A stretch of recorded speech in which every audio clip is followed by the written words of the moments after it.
Welcome to The Survivor's Voice, where resilience meets hope. I'm your host, Angie Sedore. I'm sitting here with our producer and editor, Christina Elder. Thank you so much, Angie. It's definitely a different experience being on this side of the room. Yes. But I am really grateful for the opportunity to talk to our listeners a little bit. I just want to say really quick that this show has really changed me hearing these stories. It's a real reminder of the realities of this world, the horrifics of the world, but also that healing is not just about surviving. Healing is about being heard, being validated, being understood by people. Yeah. And that's what The Survivor's Voice is all about. Yes, exactly. Yeah. And I love that we've been able to create a space for our guests where they can be heard and validated and understood. Yes. I'm actually really excited and very humbled by the feedback we've gotten from our guests actually about how great of an experience they've had. And we've had such just a variety and a range of guests on our show. I mean, we have gone through trafficking and medical trauma, church trauma, war. I mean, just so many different things. And maybe some of our listeners are thinking about telling their story. That would be so awesome. If that's the case, I would like our audience to know we would be honored and privileged to be able to be the platform for them if they so chose to tell their story. Yes. We also believe that every single story can help someone else. Yes. That's our whole purpose here. Our listeners should know that you don't need to be a speaker. You don't even necessarily need to be past your trauma. You just have to show up. So if listening to this is maybe making your heart beat a little faster, maybe that's a sign that you need to contact us, that maybe you can help somebody else with your story. If you feel led to speak, we're ready to listen. So reach out to us at booking@thesurvivorsvoice.net. Your story matters here because your voice is your power. Special thank you to Bowman Carter for creating the original music for this podcast. You can find Bowman's music by searching for Bowman Carter on Spotify and on YouTube. We've attached his links in our description of today's episode. Please show him love and support. Survival is not just about staying alive. It's about hope, healing, and strength. This is The Survivor's Voice. I'm your host, Angie Sedore. Today on The Survivor's Voice, to have the experience to have lost, and then to have had the experience now to see how precious life is. the content shared on the Survivor's Voice podcast is intended to be informative and inspirational. We are not licensed therapists, counselors, or medical professionals. The views expressed are based on personal experiences and should not be considered professional advice. If you are in need of mental health support, please consult a licensed professional. Before we begin, this episode may contain discussions of trauma, abuse, or other sensitive topics. Listener discretion is advised. We don't recommend playing this show with young children present, and we encourage you to prioritize your well-being.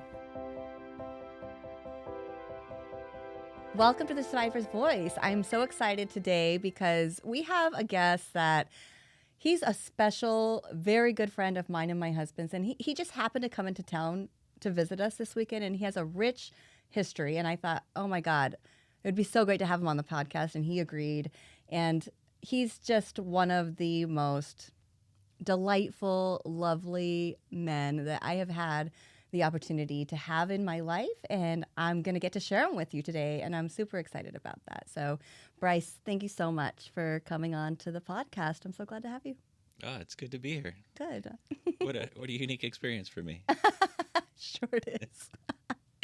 So tell us, you know, I know what you do for a living. I know all the things, but they don't. So just tell us what you do and who's Bryce? Yeah, that's a great question. I often ask myself that. So I'm a microbiologist. I was just talking to you and your producer saying that I grew up and went to school in Phoenix, in Tempe, Arizona, where it's bloody hot. Yes. And that's where I got my degree in microbiology, and I've since been doing a lot of research and development type stuff. Yeah. In healthcare. So that's awesome. Diagnostics, all that kind of stuff. You love it. I love it. Yeah. It's a great place.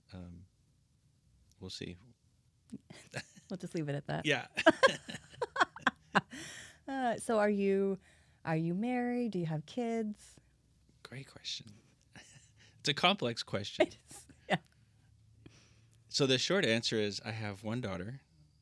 She's 27, and I have 2 grandkids. And I met my daughter's mother when I was in college. My daughter was about 1 when I met her. Okay. And then her mom sort of went off in her direction. And I adopted my daughter in elementary school. Yeah. So I raised her. Then got married 7 years ago, something like that. Yeah, that and sounds about right. was like, oh, it finally happened. Yeah. Found the person. It was beautiful. And you didn't marry your daughter's mom, right? I didn't. I met a girl at church, which is what I'd always hoped to do, find somebody at church. Yeah. Unfortunately, that didn't work out, and we just got divorced in January. But it's a beautiful thing. We're friends. She's a beautiful human being. Yeah. So, Yeah. I'm just excited about this next chapter. Yes. Well, I don't know all the details, all the intimate details about the story that you're going to share. I know all I do know is that you were in love with somebody once, and Yeah. she was pregnant with your child. Yes. Is that right? Yeah. And something tragic happened. So if you just want to start from the beginning, tell me how you met her. Yeah. So again, this was back in Phoenix where it was hot. And I was working at IHOP. Oh my God. Yeah. Love IHOP. Still go there to this day. I can't even imagine working at IHOP. I'm not going to say I was the best waiter, but I loved it. I loved people. And that was the coolest thing about the job. And I worked swing shift or graveyard shift, and in walked this lady. How old were you? 25. Okay.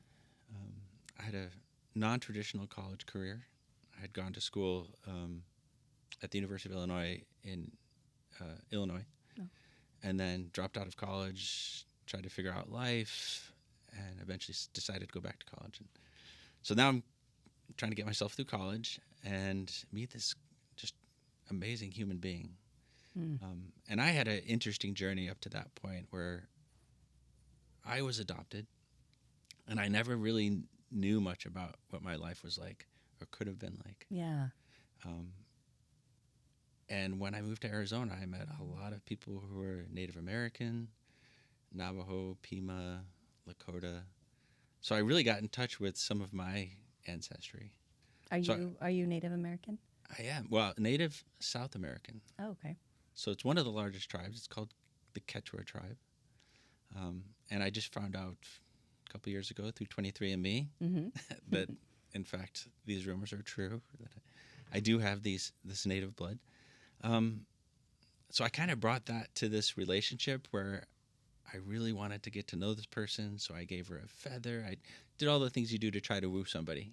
Yeah, a feather would have done it for me. Right. I don't know. I love it. Yeah. And so it was like it was one of those like love at first sight. Yeah. Right? And I don't know that I'm a logical kind of guy. Yes. So I don't know that I believed in that until it happened to me. And it was kind of beautiful. Can you share like what your experience was when you saw her and what she looked like and how you felt? Yeah, she I remember to this day what it was like seeing her for the first time. And she came out of the back of the restaurant, and I was working the front of the restaurant, serving or whatever. And I said to one of my server friends, "Who's that girl?" Like, because I'd never seen her before. Like, and I said, "Well, I have to get to know her. Like, there's something about her. She's amazing. She's special. She's beautiful." She was all of 5'2". And as I got to know her, I found out she was a photographer. She had taken out a loan when she grew up in Kentucky. Okay.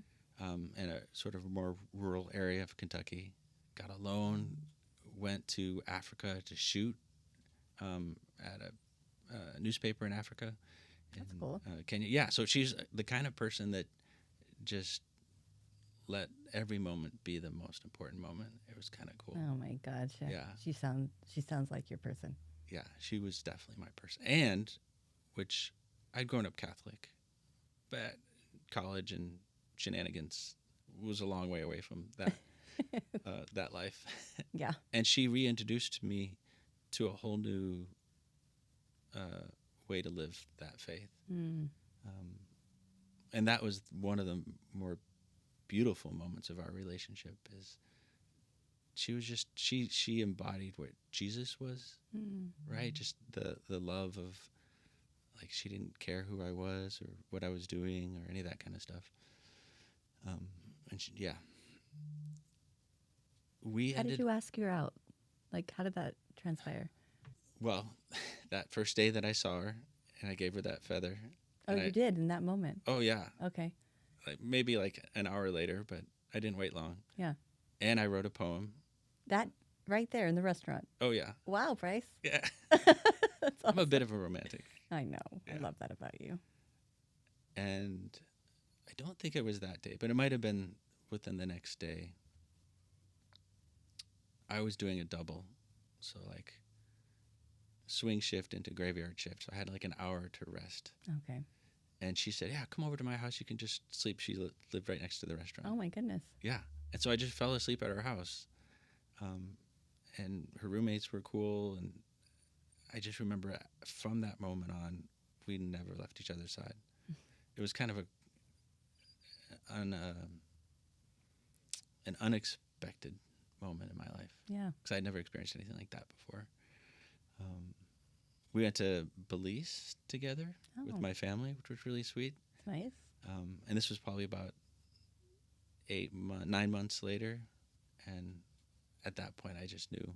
And I asked her to marry me. We were in this church on the seashore. So you can see the sea right there. Oh, it's just so cool. The coolest thing.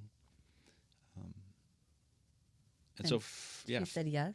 She said yes. Oh, yeah. And at that point, so she had graduated and was working at the local newspaper in Phoenix. Ended up getting a job in California, in Stockton, California. Okay. So I was driving every weekend, 12 hours to go see her, then come back home, go back to school. I was trying to finish up school. And in that time, we ended up getting pregnant, which was certainly not planned, but I'm like, okay, this is cool. 25, 26 at this point now. Like, this is what God's got planned for me. Yeah. And I was in it. I was just so excited to have this, future family. Mm. Yeah. And that lasted for probably a good 6 months of me driving back and forth and going to some of these baby appointments, which was really cool. Those are kind of fun. Well, for me, they were fun. I don't know. Those first few months aren't the greatest, I think, for some of pregnant people. Yeah. Women. And then I left my truck up there one of the times I went to go visit. And her and her friend were going to drive back. They were going to go see the Grand Canyon. It was like a little trip. It was going to be really fun. And then end up back in Phoenix, where I lived. And I got a call from a friend that had said that the truck had flipped over and that her and her friend were hurt and that she had died. And that was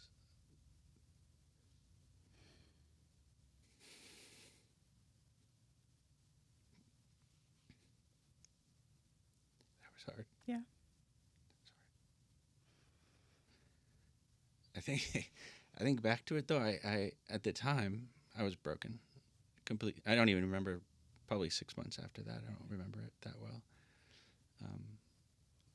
And I still hurt and cry from the pain of that. Yeah.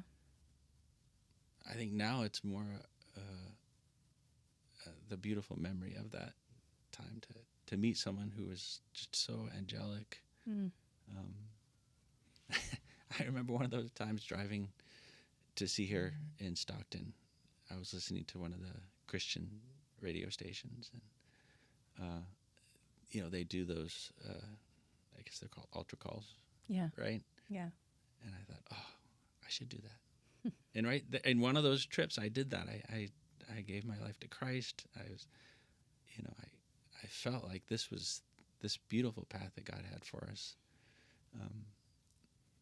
And I remember that, you think of these 12 stages of grief. And my first stage was a complete blank. I don't remember anything. I wasn't trying to bargain. I wasn't angry. I was just gone. Were you numb? Completely numb. And this is me looking back at it. It's not that I was planning the stages or trying to figure out the stages as I was going through it. Yeah. And then I think I skipped right to the pissed off stage. And for me, that looked like stealing. It looked like just not being nice to people. It's a weird experience to have, to feel like you're this other person. Yeah. And I got caught. Oh, you did? I got caught stealing. What were you stealing? Oh, God. Records or CDs or something like that. Oh, no. I can't even imagine you doing that. I can't either. But you're a different person. I felt like a different person, and it was me just pissed off at the world, right? Yeah. And I certainly, I shunned Jesus, the whole Christian, the whole faith thing. Makes sense. Yeah. And then I guess probably for the longest time, after getting over being pissed off, after getting caught, and then getting over being pissed off, I kind of just left that whole dream idea, But about 3 or 4 years later, that's when I met a lady who was pregnant, and another year later, she had the child. And I thought, oh, this is interesting. I had a family that was going to be, but didn't. And here's a family that's coming into my life that maybe I can be a part of. And I just finished college, and I started dating the lady, and I started getting to know this beautiful little 1-year-old. It was just so amazing. Yeah. And in some way, I felt blessed to have that experience. Yeah. And now to have the experience to have lost, and then to have had the experience now to see how precious life is. Mm. And so I got to be a dad again. Yeah. Which was really sweet. I love that. Yeah. Yeah. Now I'm more thankful, I think, than I've ever been. Certainly for me, loss has done a lot in the terms of appreciating every day. Yeah. I mean, how did you get through that? What did you do? That's a significant loss. Yeah. I think the hardest thing is I can only think of what I did after the fact. I didn't have a plan, right? You don't have a plan. Yeah. You're trying to figure it out. And did you have any family or community support? Anybody that was well, after she died, and that first month, we planned the funeral, and it was in Kentucky, and I remember asking the family that I had never met, oh my God, right, if I could stay with them for a while. And I don't remember the conversations. I don't remember how that transpired, but I just ended up living in Kentucky for 3 months. Wow. With her family? With her family. Wow. With her brother, who she talked all about, Charlie, and her mom, Isla Mae, who was the sweetest. Oh my God, I love that name. Yeah. And they were beautiful people. So you got to mourn with them. I did, and I got to feel like she was still with me. Yeah. Yeah. So that was special. That was really special. But as far as how to get through it, or you don't get over it ever, right? No. I lost my mom 2.5 years ago, And one of the things that now that I'm 51, at the time I'm all of 27 when she died, my fiance. Oh, yeah. I feel like one of the things that I've accepted and almost embraced is losing people does, for me, it's done at least one of two things. One, it's made me appreciate that love I had, right? And all this sadness that I'm feeling, that I felt then, but I'm feeling now, is that love I had for them, right? That love I didn't get to fully express with them. The other thing that I think these really challenging things in life have done for me has made me feel like whatever happens to me or around me, I'm going to get through it. Yeah. Right? You don't feel that way at the time, but... Right. And Janet was her name. When she died, I don't think I ever imagined getting over that. How Right. could you? Yeah. And only a few people knew that we were pregnant, and her family didn't know. Oh, my goodness. Yeah, and those were those were some interesting conversations with them. Wow. So they had to wrestle with the loss of their daughter and a baby, and yeah, this it was a tough time for all of us. Wow. I'm still friends with them. You are? Yeah, they're still family. They're cousins, and I'm so glad. on Facebook. That's awesome. Yeah, I love it. Wow. Yeah, you got a recent tattoo that you're going to put Janet's picture on it. I did. It's something, that so she was, like I said, she was a photographer, and I have one picture that I took when I was shooting, and it was a profile of her, and she had her camera gear on, and she was doing her thing out in the wild as a photojournalist, and I just love that shot. So it's partially done, but it's right here. Mm-hmm. I also have ones of some flowers that I've only colored in one of the petals for the loss of my mom and another for the loss of Janet. So I think it's beautiful to be able to remember her and my mom, who very dear to me. Yeah. Yeah, definitely. Is there anything that you could encourage our listeners when dealing with grief and loss that would help them get through it? So I could say when Janet died,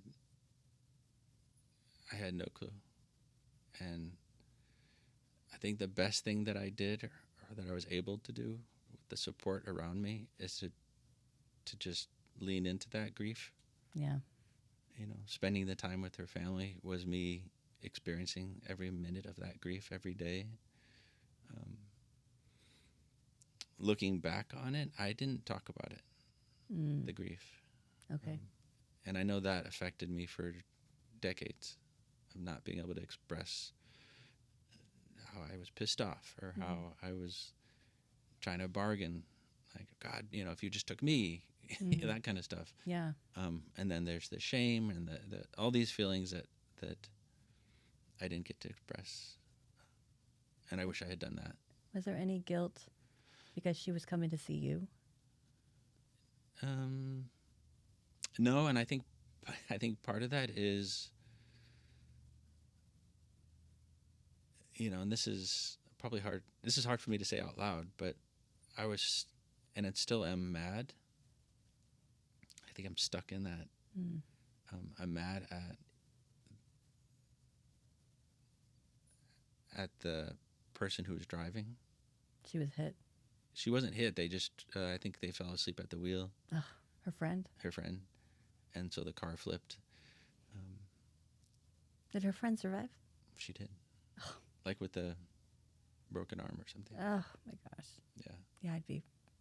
I felt bad for her. I mean, but I was more mad. Of course. Yeah. Yeah. Yeah, so I think I think being able to talk about or express, whether it's family, friends, or a therapist, would have been the most important thing I could have done. When my mom died, that was the first thing I did. I had my brother. We talked all about it. Like we just worked through every single step that you work through in death. And so I'm thankful that wisdom or age has provided that wisdom. Yeah. Yeah. I still think I would benefit from talking about it. Oh, I'm sure. There's probably things in there that you probably don't even realize aren't dealt with, or there's always a tool or something that we can use. Yeah, when you and I met, Angie, we were learning some of these tools. True. Right? Yeah. And one of the things I clearly remember is that whatever tools that we learned then, for whatever we were working on at that point, we could take to the next thing that, right? That's right. And I feel like I've learned a lot of tools, and I have a lot of, I've got a good tool chest to pull from, but I know there's more. Yeah. I know there's more. Yeah. So I'm thankful that, my life has led me to good friends like you guys, a good community to work on things, and I still have great family. I think those are some of the key things, I think, when you are experiencing grief and death. Yeah. That you need a lot of, because at least, and like I said, I remember vividly finding out when she died, and then from then on, everything was a blur. Right? I needed people to get me up. I needed people to, make sure I was eating and figuring out the next step. Yeah, I couldn't imagine doing that without people around me. Yeah. For real. Yeah. Crazy. Can I just say that I didn't know, I didn't know all the details, but I've watched you, you are naturally a romantic man. You're the most thoughtful person. I mean, he would write letters. He would write letters to me and my husband. Like, he's a phenomenal gift giver, like thoughtful gifts, like I've never experienced before. And so you have a lot to offer, and I've watched you for years trying to find that person. And and you deserve that person so much. Yeah. So when I hear you talk about Janet and how she had all these qualities that were just so perfect for you, I just want you to have that again. Me too. Yeah. Me too. And I know God's got a plan for me. I know. And whatever that is, like, I'm enough. Yeah, right? you are. And I think that's important for me, at least. And if that somebody special isn't in my life right now, that's okay. That's okay. Yeah. I've got these beautiful memories, even with this recent, my wife, or now ex-wife, like beautiful memories from that, and beautiful memories with my daughter and her mom, and beautiful memories with Janet. That I'm blessed. Yeah. Thank you guys for having me. Yeah, I'm so glad you came. I appreciate it. This is a great platform. I'm excited to see what you guys are doing. Thank you. I know your show's about survivor story, right? Yeah. And I think it's my survivor story, I guess, would be the same story we all get to experience, which is loss, right? It might be loss of our innocence. It might be loss of our purity. It might be loss of a wife or a child, right? But there is always going to be a tomorrow. There's always going to be time to cry, and we need to do that. I need to do that. And then there's always going to be time to appreciate that we made it through yesterday. Yeah. Right. So thank you guys for having me on here. Thank you for doing what you guys are doing. Thank you. Safe Harbor is dedicated to helping survivors of trauma find healing and restoration through support, resources, and community. They provide hope for those affected by human trafficking. Visit safeharborforfreedom.com to learn more or support their mission today. Thank you so much, Safe Harbor, for supporting the survivor's voice.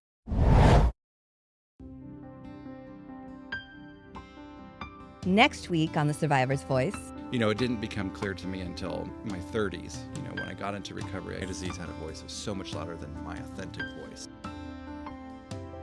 Thank you for listening to this story on The Survivor's Voice. I'm your host, Angie Sedore, reminding you that every survivor's story matters. A heartfelt thank you to our incredible listeners for your support and to the survivor community for your courage and resilience. You are the heart of this show. Special thanks to our producer and editor, Christina Elder, to Bowman Carter for our beautiful song, and to Dan Wise with North Idaho Podcast Productions for bringing these powerful stories to life. Your dedication, talent, and most importantly, your hearts make the survivor's voice possible.